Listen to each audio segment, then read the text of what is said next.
Alô, irmãos e irmãs em Cristo Jesus.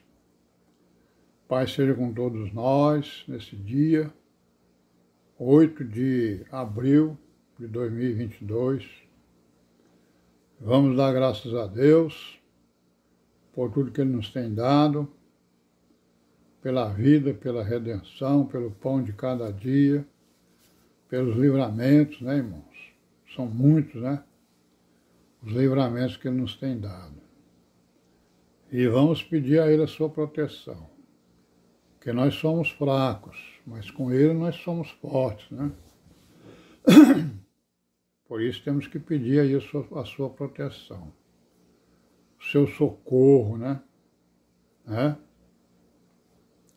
Todos os dias, para que possamos enfrentar as astutas ciladas do diabo, né? Dos espíritos malignos, né? É o que devemos fazer todos os dias, né? Orar, vigiar, né? Permanecer na fé e procurar fazer as obras dignas, né, das virgens prudentes. E amém e graças a Deus. Vamos continuar aqui com as nossas heresias, nossos assuntos, né? Sobre as heresias, sobre os ensinos contrários à sã doutrina, né? Nós estamos falando aqui das perversões gentílicas, né? Que os gentios trouxeram para dentro da igreja, nas perversões do evangelho. Então apareceu lá uma pessoa chamada Marcion, né? Que ele apresentou a sua doutrina, que é muito próxima da doutrina dos gnosticistas, né? Do gnosticismo, né?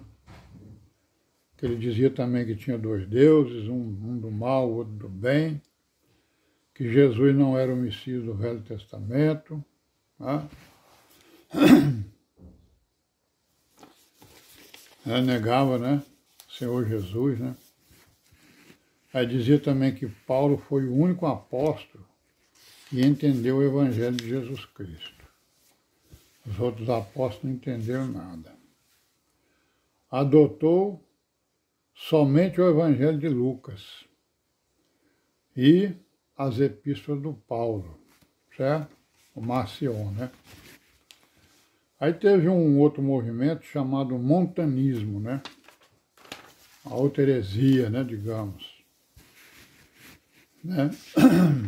Esse montanismo, ele dizia que a igreja tinha, o mundo, né, a igreja tinha chegado na era do Paráclito, né?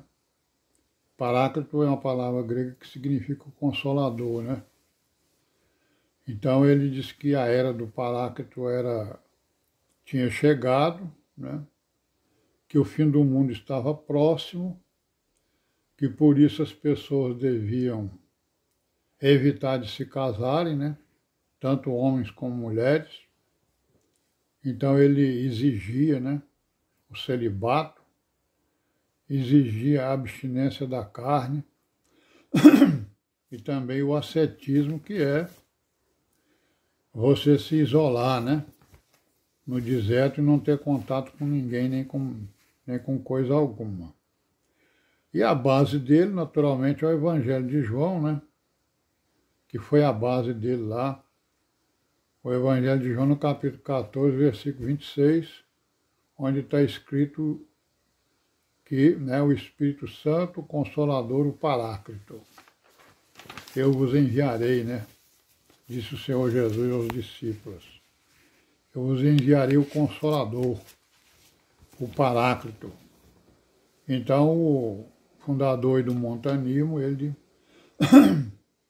simplesmente se baseava nesse versículo para dizer que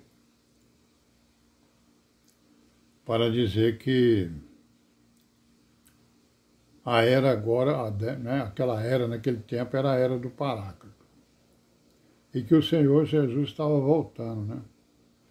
Então tinha que se preparar para a sua vinda. Então, com base no que já vimos, né, irmãos, e já sabemos, todas essas coisas aí que vimos aí durante esse tempo todo, nós podemos afirmar que a história da igreja está registrada nos escritos da Nova Aliança, né, a graça, né? Até a partir dos apóstolos, nós temos claramente narrada essa história, né? Depois da sua morte, da morte dos apóstolos, os ministérios começaram a tolerar ensinos, né, estranhos à sã doutrina, né? Como se vê claramente nos escritos de vários ministérios tidos como sucessor dos apóstolos. Então nós vimos aí vários deles, né? Policarpo, né, Orígenes e tal, né? Então foram pessoas que creram e que vieram, né, de outras crenças, né, vieram de outras filosofias e trouxeram a sua doutrina para dentro da igreja, os seus ensinos. Os principais ensinos foram o quê? Né? Claro que eles defendiam a sã doutrina, né? E essa defesa da sã doutrina que não era bem feita porque eles absorveram, né? E queriam que os irmãos absorvessem esses ensinos, né?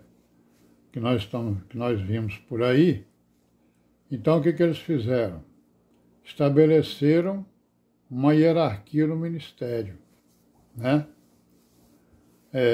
Onde o bispo era um ministro, né? A quem inventaram, né, a figura do bispo, a quem deveriam se submeter os presbíteros. Por que eles fizeram isso?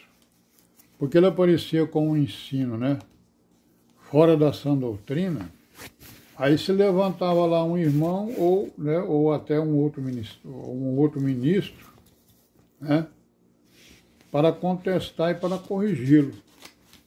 E a pessoa não aceitava, né?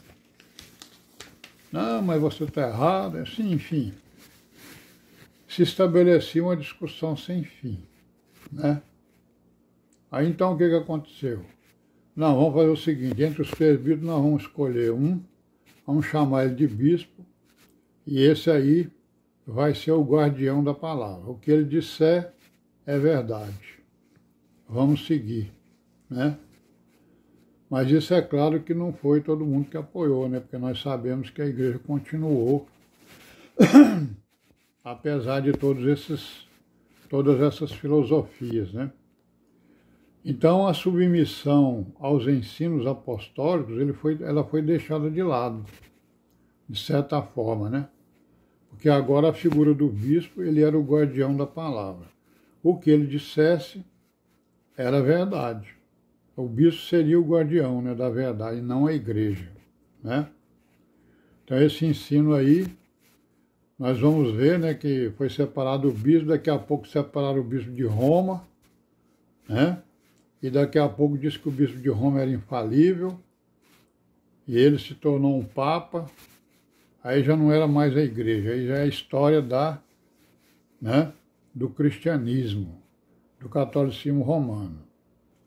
Mas o que aconteceu na igreja foi isso aí, a hierarquia, estabelecimento da hierarquia, né? O outro ensino foi o que? A absorção pelos ministérios das filosofias e teorias das diversas religiões, né?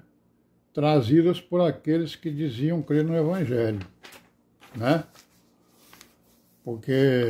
E não se despojaram das suas crenças, né?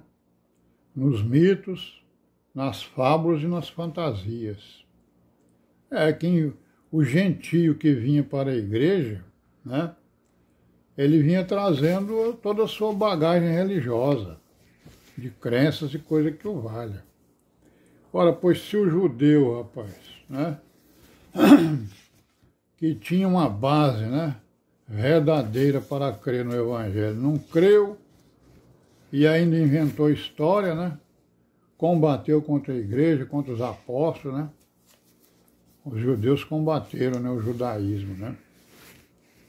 Então foi isso aí, né, irmãos? E nós vamos parar por aqui hoje e amanhã nós continuaremos, se Deus quiser. Paz e graça e misericórdia seja com todos nós nesse dia. Amém.